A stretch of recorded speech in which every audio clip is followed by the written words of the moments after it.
Marine Le Pen?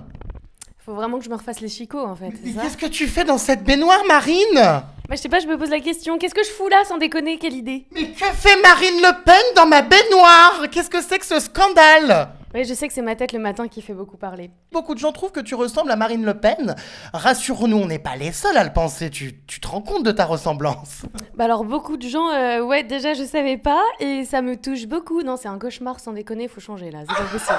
Je hurle. Trêve de plaisanterie, bienvenue Athénaïs. Merci beaucoup. On rectifie l'identité, bienvenue dans cette baignoire. Est-ce que tu es prête à répondre à toutes mes questions? Toutes les questions, je le jure. Les plus indiscrètes et surtout à dire la vérité. Chez Jérém Star, on n'aime pas le mensonge. Rien que la vérité.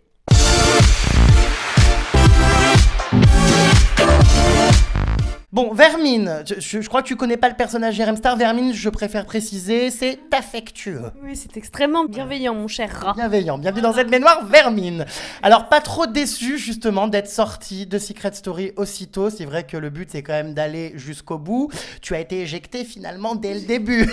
J'étais propulsée au-delà des cieux, là. Je suis revenue sur Terre assez rapidement. Non, je suis ravie. C'était vraiment l'enfer. Non, vraiment. Je suis extrêmement déçue. Mais bon, en même temps, voilà, j'aurais adoré faire plus d'émissions. Enfin, faire des missions tout court. Parce que du coup, j'en ai pas fait du tout. J'aurais adoré et surtout, je me serais... C'est le jeu que j'aurais bien voulu jouer. Et je regrette aussi de... J'aurais vraiment... Enfin, j'étais contente de garder mon secret le plus longtemps possible. Mais en même temps, j'aurais adoré en parler en direct avec les habitants. Pour qu'ils comprennent un peu d'où je viens, ce que j'ai vécu et partager ça avec eux. Bon, en tout cas, voilà, un passage express. Tu as été quand même assez discrète. Hein. Bizarrement, là, je te découvre un petit peu faux folle, hein, voire même presque allumée.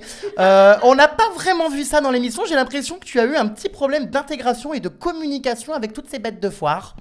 Et ben je me suis un peu faxée dans Secret. Là, je suis arrivée comme ça, un peu plate et sans intérêt, telle une feuille morte. Mais non, je vous assure que non, on s'est beaucoup marré en plus. On s'est beaucoup marré dans la Ah, chambre. tu as rigolé? Ah, mais on a fait que ça. Ah, je t'ai pas vu rire. Je te voyais faire la gueule ou être toute seule. Non, j'avais Clément le Flamand que j'embrasse, hein, qui penche toujours à gauche visiblement. Et non, ouais, bah on s'est vraiment beaucoup marré. Et c'est juste que je crois qu'on n'a pas beaucoup vu. On va découvrir maintenant, c'est bien, tu vois, je suis pleine de surprises. Mais c'est vrai, dans cette baignoire, à mon avis, on va découvrir une nouvelle Athénaïs. Alors, tu ne m'as pas répondu à ma question. D'un point de vue intégration, ça semblait compliqué quand même. J'ai l'impression que tu n'as pas vraiment trouvé ta place au milieu de tous ces gens qui sont quand même assez différents de toi. Écoute, j'ai essayé, je pouvais pas être tout à fait moi-même parce que je pouvais pas être en maillot de piège, je pouvais pas me lâcher complètement, faire mes blagues, faire ma débile comme je fais habituellement. C'est pas du tout un milieu que je connais, je découvre, il y a des personnes qui sont un peu plus à l'aise dans ce milieu-là, de la télé-réalité, je parle. Et que c'est vrai que si j'avais eu plus de missions, j'aurais plus de facilité aussi à développer des trucs avec les gens. Puis surtout, il y a le côté qui te rend un peu parano, tu rentres dans une pièce, tout le monde chuchote dans les oreilles, etc. Tu sais pas ce qui se dit. Mais critique.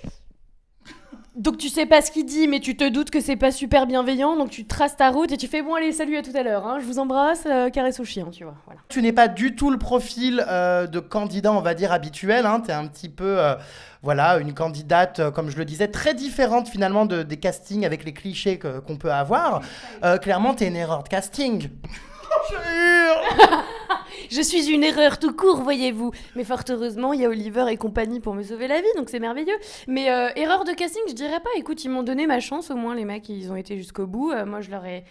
Voilà, j'ai dit que je jouerais le jeu, j'ai joué le jeu, mais j'ai dit que je resterais fidèle à mes principes, donc voilà. Mais quand je dis erreur de casting, c'est pas méchant. Disons que tu n'es pas siliconé, hein. D'après ce que je vois, c'est quand même plat comme une planche à pain. Tu n'as pas couché dans l'émission, tu n'as pas fait de coups de trahison, tu n'as pas été odieuse, tu n'as manipulé personne. Oh, t'as vraiment été gentille quand même. C'est la qualité à ne pas avoir dans Secret Story, la gentillesse. Et je te remercie de me dire que je suis plate. Les filles, de pas avoir de sein, c'est pas grave, hein. On est bonnes quand même, hein. C'est dans la tête. Donc, oui.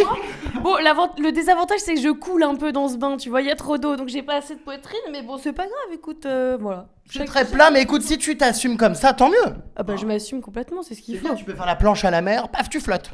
Exactement, je peux faire la planche partout, on peut me repasser dessus, c'est merveilleux. On va parler de ton nom de famille, très aristocrate, attention. Alors, c'est quoi déjà ce nom ? C'est de Truchy. Voilà, de Truchy. Alors, ça me rappelle, moi, une chanteuse, hein, et c'est le moment peut-être de t'exprimer là-dessus. Apparemment, tu ferais partie de la famille de Zazie. Encore du piston. Eh bien, apparemment, exclu, hein, les gars. Ouais, c'est une cousine éloignée que j'ai pas eu la chance de rencontrer, hein. On a une grande famille, donc 2 branches différentes. Et oui, voilà, c'est ma cousine, mais voilà. Je l'embrasse très fort et j'espère qu'elle sera ravie de savoir que j'existe. Voilà. Vas-y, manifeste-toi, propose-lui un duo. Hein, Et je chante tellement bien, chanteuse de salle de bain, donc c'est parfait, on est dans le contexte. Est-ce que pendant ton aventure très courte, tu as pu te rendre compte de qui était là pour le buzz? Est-ce qu'il y a des candidats vraiment prêts à tout pour le buzz et qui en font trop? Il faut balancer un peu, Vermine. Je crois que je vois un petit peu où tu veux en venir, alors parlons-en. Notre amie Mélanie, qui est un peu séquence girl et qui le fait avec beaucoup de talent, puisque visiblement personne ne le remarque. C'est bien, elle pourra peut-être devenir actrice en sortant, je pense qu'elle l'est déjà. Et alors, c'est-à-dire séquence girl, c'est le surnom que vous lui donniez dans la maison? Oui, ça vient pas de moi, attention. Alors, je sais pas qui a été le premier à le sortir, mais c'était un peu ça. Dès qu'une caméra se tourne vers elle, elle surjoue un peu. Et tout ça. Elle a ce petit talent qui se cache pas et qu'on voit pas forcément à l'extérieur. J'étais assez étonnée. De jouer un peu la comédie, voilà, d'être soit très très triste, soit très très heureuse.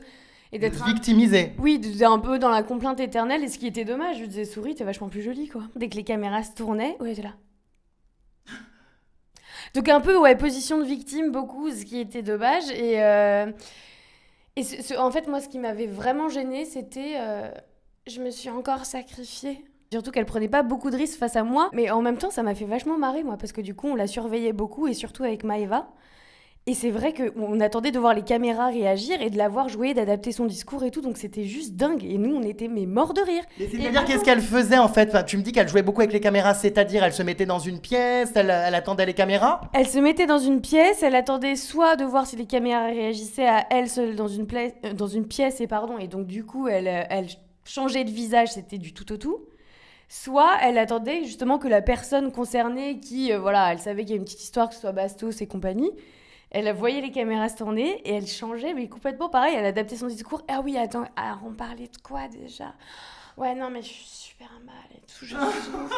Est-ce que tu y crois, honnêtement, toi qui as vu ce couple, Bastien-Mélanie, est-ce que tu crois en la sincérité de ce couple? Est-ce que c'est pas encore pour le buzz et pour aller le plus loin possible dans le jeu? Du côté de Bastien, j'avoue qu'il y a quelque chose qui m'a mis un peu le doute, c'est que il est venu nous voir dans la chambre, Maëva et moi. Le mec voilà, était hyper ému, avait vachement pleuré, machin, et il nous a dit les filles, je suis désolée, je vous adore, vous êtes des filles en or, j'ai l'impression de reproduire un peu des mêmes erreurs que dans le passé et de m'intéresser à une nana un peu pour des petits câlinous sous la couette. Donc du coup, ouais, j'étais un peu balle, je me suis dit merde, en fait, je sais pas du tout ce qu'il en est au niveau de ce couple. Bastien, en gros, t'as dit que Mélanie, c'était juste pour le sexe. Oui, enfin, il laissait sous-entendre que ça le dérangerait pas d'avoir une petite aventure féfuelle avec notre jeune amie Mélanie. Il me disait, dans la tête, c'est pas forcément une nana qui me séduit. Elle est un peu particulière, elle est très séquence girl, machin. Mais physiquement, elle est juste sublime. La nana est maquée, non? Oui, alors oui, Mélanie est en couple. Oui, Mélanie est en couple. Elle m'avait parlé de son mec. Ça s'est confirmé, Mélanie a un mec. Donc je pense qu'il doit avoir des cornes monumentales et qu'il doit être super ravi, non? Ah bah il est cocu que jusqu'au cul. Alors là, oui. Il est plus que cocu, là. C'est pas sincère, alors du coup, c'est juste de l'attirance physique. Bah le cul, c'est sincère, non? Mélanie, voilà, on l'a vu, elle est bonne actrice, c'est bon dans son jeu, elle est prête à tout, donc ouais, franchement, quand je la vois, elle, avec lui, je suis pas sûre que ce soit hyper sincère, quoi. C'est pas le big love, faut arrêter, quoi. Et Bastien, je pense qu'il a très envie de lui faire son affaire. Oh, dis donc, Athénaïs, tu te lâches en parlant de lui faire son affaire. Chaque année dans Secret Story, forcément, il y a des dérapages. Est-ce que tu as surpris des gens en plein acte? Je ne dirai rien. Ah bah si, tu vas dire, tu as promis dans l'introduction de dire toute la vérité, rien que la vérité. Donc tu es obligé de me lâcher des potins. Ok. Tu sais, bon, Maëva que j'aime à la folie, hein, et Marvin, tu sais qu'ils s'aiment bien. Bah plus que bien, hein, ils se frottent l'un à l'autre régulièrement. Et bah figure-toi, mon cher, que je les ai trouvés dans les petits coins. J'étais dans le couloir, je vais aux chiottes, et là j'essaie de pousser la porte, machin. Il y a Marvin qui sort, il referme la porte. J'essaie de pousser la porte de nouveau, et là, Maëva dans les chiottes. Tous les deux étaient enfermés dans les toilettes. Mais attends, ils se chauvaient comme des dingues toute la journée, c'est normal. Au bout d'un moment, la pression relâche. Il faut, merde, même moi j'en pouvais plus. Ah bon? Bah dis donc. Non mais moi je fais pas, je regarde. Ah d'accord, elle est voyeuse. Bah, écoute, c'est le principe de la télé-réalité, hein, le voyeurisme. Non mais non, c'est pas du voyeurisme, je veux dire, moi je me marre et je regarde ce qui se passe et ils me font marrer, tu vois, genre oh là, je vais passer pour n'importe quoi. Mais non, bah t'as le droit de regarder, écoute. Mais alors Marvin et Maëva, mais c'est hyper croustillant ça. Qu'est-ce qui se passait dans ces toilettes? À mon avis, c'était pas que des bisous. Parlons de Marvin. Alors Marvin, ça fait plusieurs candidats qui me disent que Marvin est extrêmement vulgaire, qu'il parle très très mal, qu'il respecte personne, qu'il est très grossier et que parfois la production pète les plombs parce que Marvin parle un petit peu trop wesh wesh.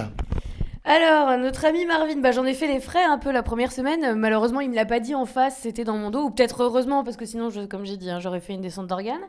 Ça Marvin, serait con. il est hyper excessif. Ah oui, il a un vocabulaire qui est hyper chargé en fait.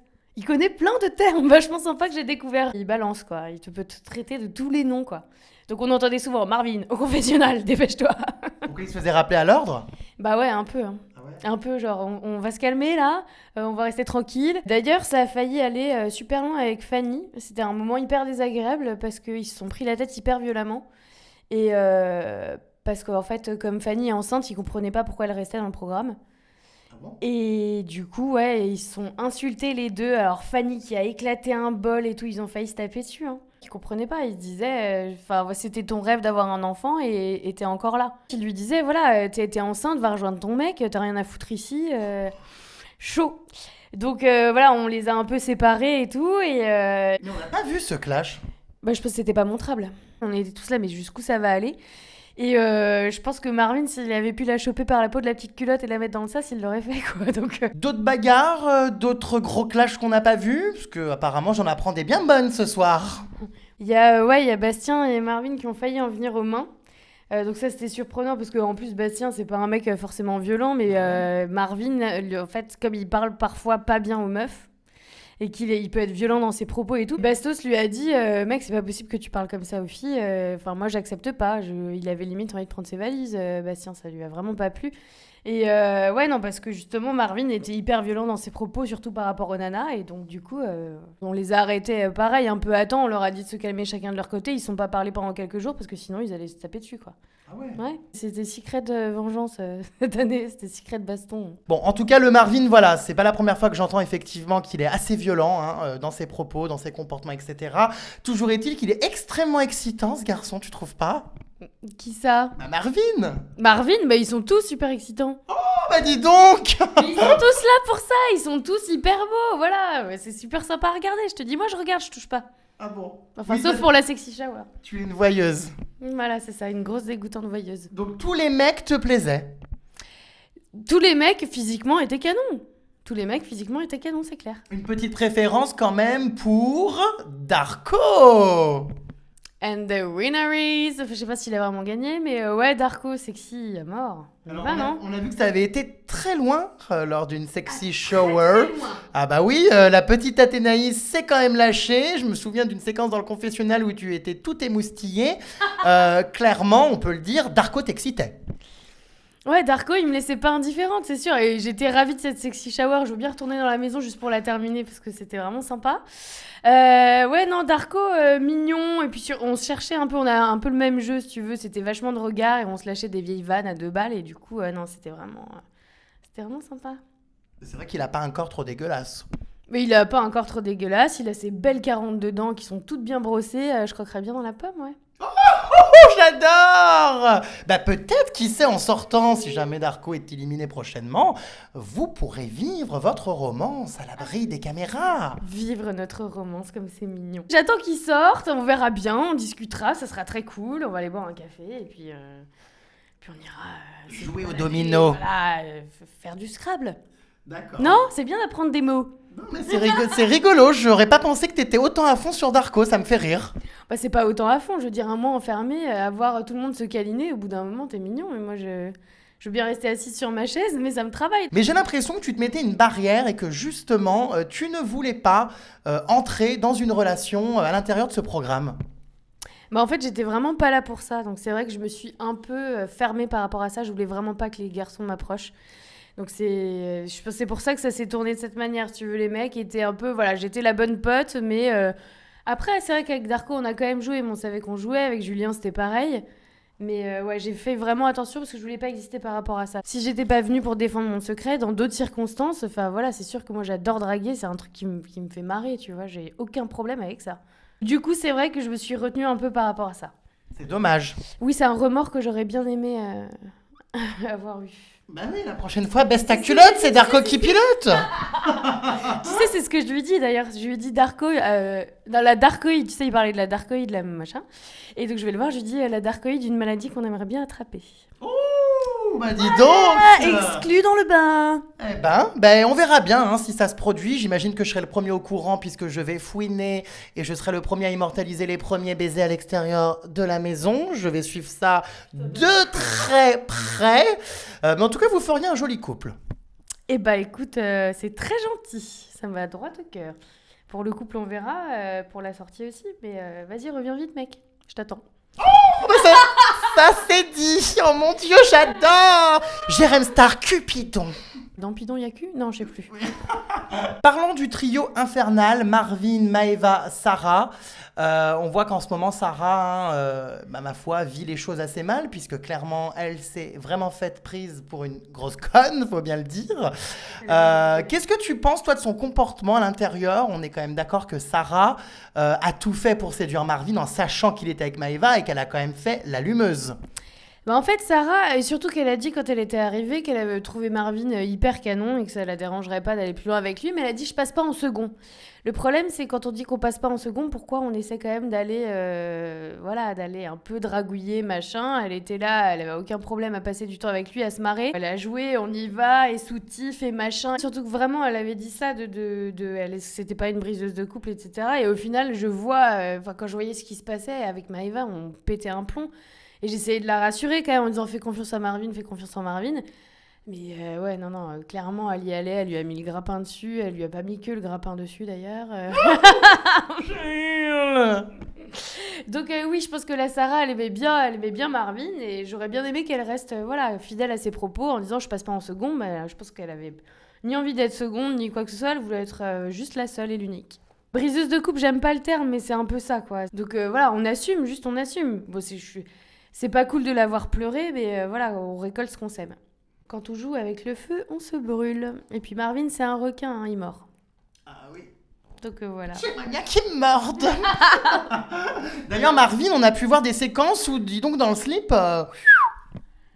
Ouais, je crois qu'il est gaulé, l'animal. Ah bah ça avait l'air très fourni. Apparemment, bon... Attends, j'étais sous la douche une fois, il a ouvert la porte. La chance.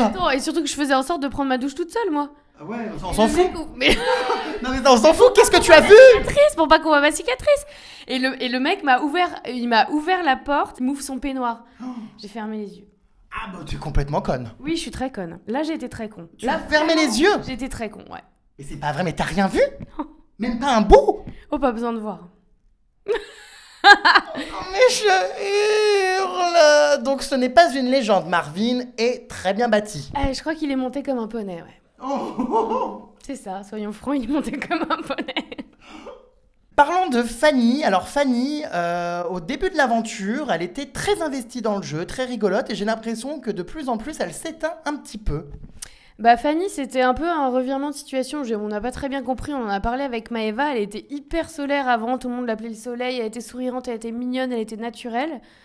Et après, il y a eu cette histoire justement de nomination. Elles étaient toutes les trois, donc Fanny, Mélanie et Sarah. Et là, je lui dis, ouais, il y a une petite période nuageuse, on est en train de te perdre. Ça serait bien que tu reviennes un peu parmi nous et qu'on retrouve tes blagues, quoi. Elle devenait, un peu plus dure dans ses propos. Elle était un peu moins joyeuse, peut-être qu'elle perdait les os. Non, mais elle était peut-être pas bien. Elle a pas perdu, ça fleurit à peine. Ah oui, il y a c'est une vrai. petite graine qui a été semée. Donc et là, vous étiez au courant de cette grossesse réellement ? Vous l'avez appris en même temps que nous ? Enfin, moi je le savais avant, mais est-ce que vous l'avez appris ou est-ce qu'elle vous en avait déjà parlé auparavant ? Julien, dans la chambre du haut, m'avait dit, j'ai été dans le cellier, j'ai vu que Fanny avait demandé un test de grossesse. Et moi, je me suis dit, si c'est vrai, je veux me taire parce que si jamais c'est pas le cas, je sais que c'est son rêve, je vais fermer ma gueule. Mais Julien m'avait dit ça. On a été hyper surpris quand elle l'a dit, elle l'a annoncé devant tout le monde. Et surtout que Pierre venait de partir, elle nous dit, je suis pas rentrée toute seule dans la maison. Moi, je me dis, Pierre? Ah bon? Ils étaient en couple? Débile, quoi.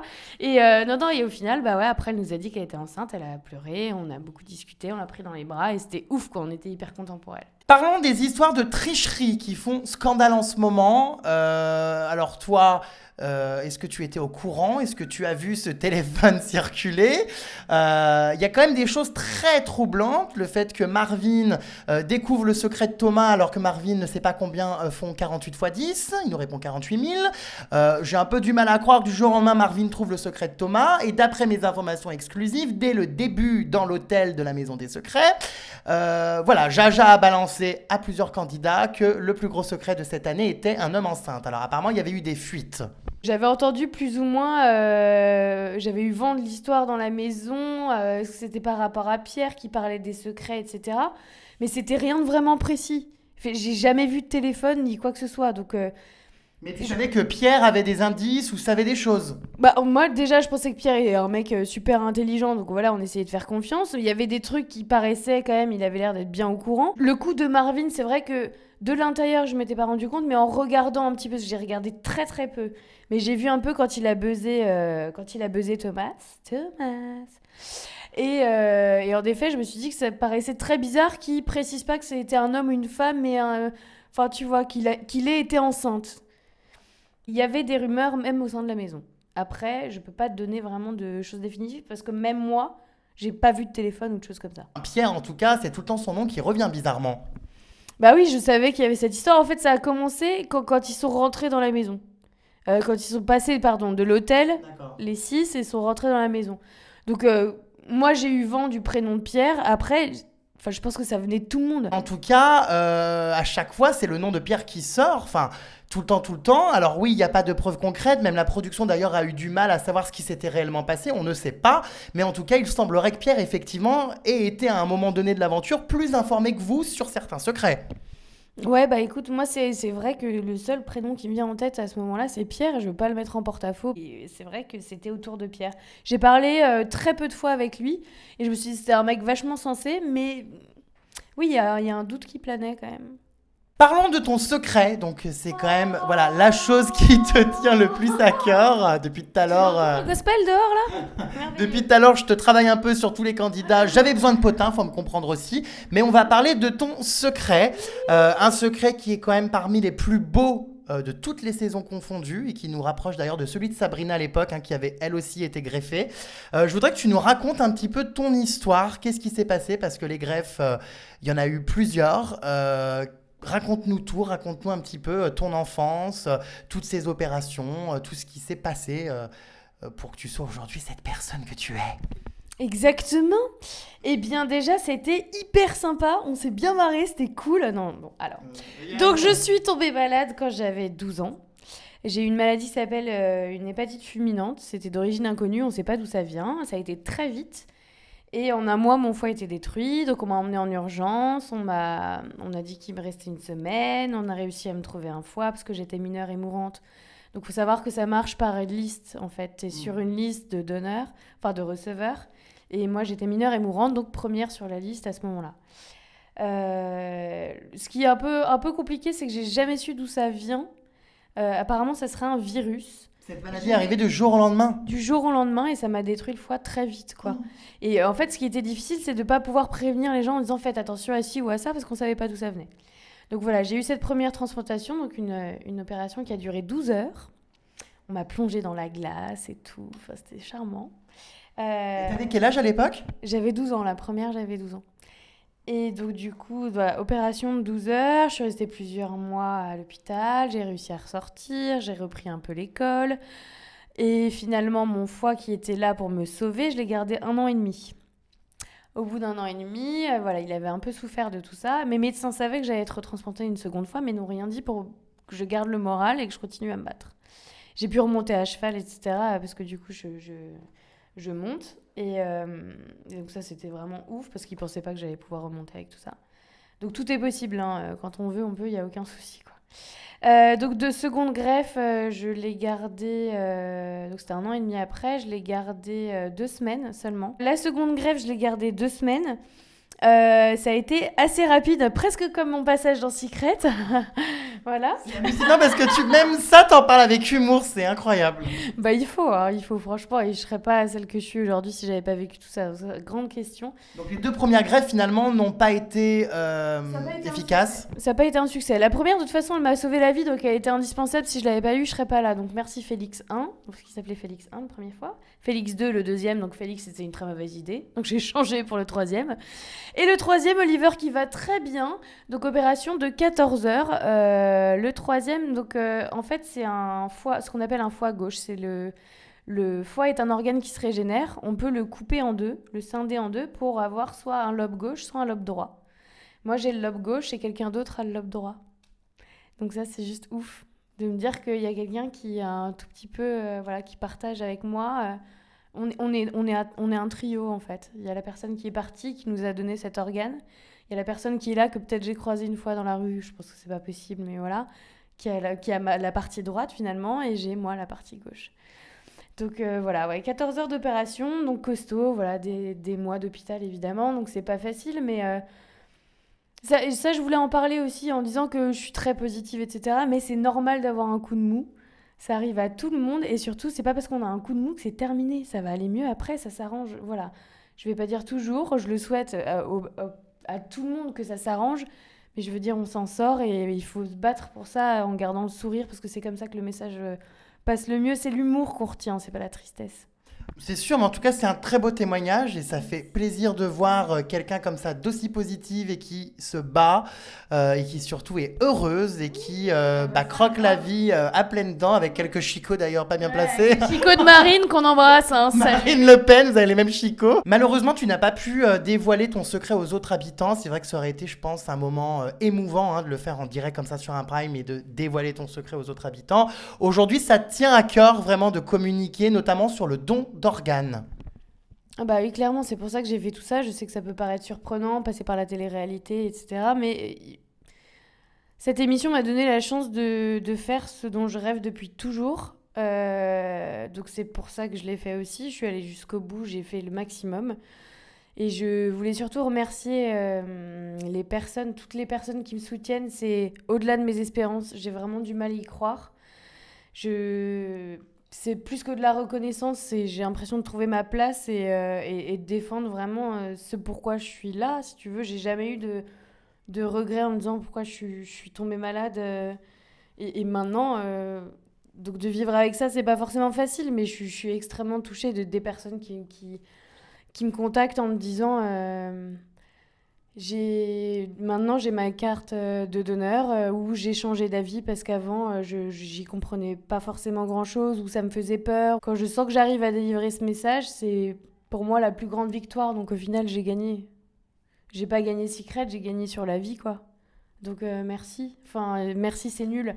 Merci, c'est pas assez. Je vous aime de tout cœur et j'ai envie qu'on continue à être positif là-dessus, en parler le plus autour de nous et que les choses évoluent. Voilà, j'ai pas de mots. J'ai pas de mots. Mais les mots sont très beaux en tout cas. Merci beaucoup. Je suis un peu émue. Beaucoup, même. Et j'ai aussi une pensée pour toutes les personnes qui sont parties avant d'avoir des dons. Donc on va continuer sur cette lancée et on va continuer à se battre jusqu'au bout. Et gagner le maximum de voix positives, voilà. J'ai tout gagné grâce à vous, voilà. C'est vous qui faites de moi ce que je suis aujourd'hui. Bah dis donc, c'est vraiment un très beau message. Justement, c'est peut-être important d'expliquer comment ça se passe aujourd'hui pour avoir sa carte de donneur. Les jeunes qui regardent cette interview ne sont peut-être pas au courant. On peut sauver beaucoup de vies avec un organe.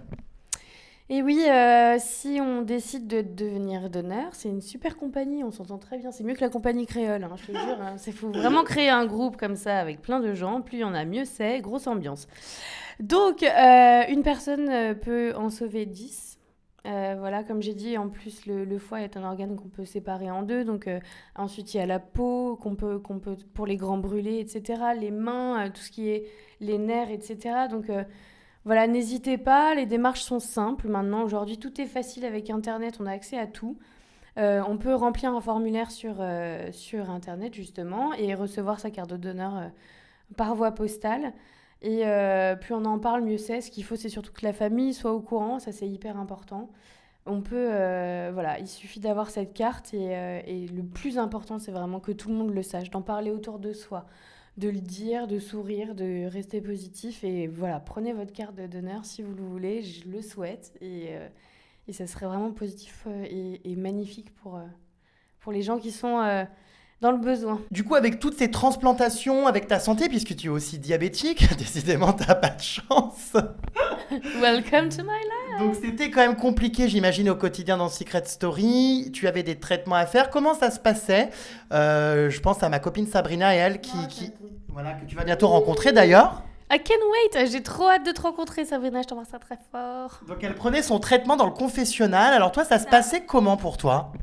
C'est ça, bah alors déjà c'était YMCA dans le confesse parce qu'il y avait les pompiers qui étaient juste des espèces de bombes sexuelles. Je vous embrasse les gars, merci, hein, c'était sympa. Oui, apparemment, ils t'excitaient. Bah oui, je suis ravie d'être diabétique dans ces moments-là, j'ai envie de te dire, ils m'ont... Ouais, il y a au moins un avantage. Sympa de faire ma piqûre avec eux.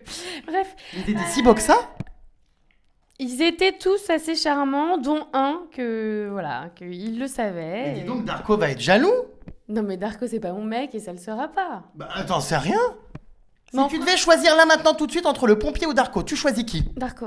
Oh, bah tu vois quand même. Voilà. Bon, le pompier, oui, c'était plus de l'attirance sexuelle. Ouais.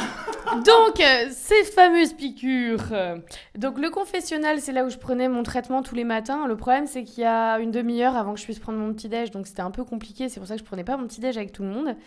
Et les piqûres, normalement, j'en fais qu'une seule le soir. Et là, j'en avais plusieurs par jour parce qu'on mangeait un peu n'importe comment. Est-ce que c'est pas un peu dangereux finalement d'avoir participé à cette émission? Parce que du coup, on le sait, hein, vous vous levez à 15h et vous vous couchez à 7. Tout est décalé. Tu as un petit peu mis ta santé en péril en prenant peut-être les piqûres et les anti-rejets aux heures qui n'étaient pas du tout les bonnes. C'est sûr que les horaires n'avaient rien à voir et qu'on essayait d'arranger les choses, mais c'était assez compliqué, quoi. J'avais pas la notion du temps. Donc ouais, les piqûres, c'était un peu... je pouvais en faire 5 une journée et 2 le lendemain. Donc ouais, c'était un peu délicat. J'étais vraiment épuisée, je n'ai pas dormi là-bas. Donc je suis contente de remettre les pieds sur terre, de retrouver ma famille, mes potes. Mais bon, écoute, je suis dans ton bain, donc ça va. On va aller le plus loin possible avec cette idée-là et défendre le don d'organes au max, quoi. Bah d'accord, bah écoute, c'est une belle communication en tout cas, j'imagine que tu vas encore beaucoup parler de ça dans les mois, les années qui viennent, mais qu'est-ce que tu as envie de faire maintenant? Peut-être, je sais pas, des envies, de refaire de la télé, du journalisme, d'autres choses, qu'est-ce que tu as envie? Bah ça, j'en avais parlé. À part coucher avec Darko. Ça, j'en avais parlé, donc du jour... je vais jamais réussir à répondre si tu me dis des choses pareilles. Donc... J'aime beaucoup, ouais, le journalisme, c'est vraiment, ça m'a toujours passionnée. J'adore écrire, j'adore les mots, j'adore bouquiner, etc. Si je pouvais, voilà, des émissions un peu, soit de justement continuer à parler de la santé, un peu de culturel, un peu, voilà, où on échange avec des chroniqueurs et on est toujours avec un public, ça m'intéresserait beaucoup. Reprendre mes études, pourquoi pas. L'ostéopathie, c'est vraiment un truc qui me branche. Fais-moi le plaisir de ne pas aller dans le Mad Mag, hein. Ne deviens pas chroniqueuse de cette émission, s'il te plaît. Tu m'as bien regardé? Oui. Voilà. J'ai un projet photo aussi pour démocratiser les cicatrices et montrer que les cicatrices, ça peut être hyper joli. C'est le tatouage de la vie, comme j'ai déjà dit avant. On peut être avec des cicatrices et être très beau et pas avoir l'air malade ou quoi que ce soit. Donc un vrai projet photo là-dessus, ça prend forme. Mais écoute, en tout cas, merci beaucoup pour cette interview qui était un magnifique témoignage. Je suis fière de toi. Très content d'avoir pu écouter ton histoire. Et puis, merci pour cette interview. On va suivre de très près tout ça. Et puis voilà, gros bisous. Ouais, gros bisous, merci à toi, t'as été au top. C'était vraiment génial, je pense que j'avais un peu peur, hein. Mais j'ai passé un super moment, il est top ce gars. Merci à vous. Hein. La baignoire fait toujours peur, un gros bisou aussi à tout le monde. C'est ça, on embrasse tout le monde et continuez comme ça, on continue à aller chercher les cartes de donneur et tout ça. Je vous embrasse très très fort et je vous aime très très fort. Bisous. Ciao.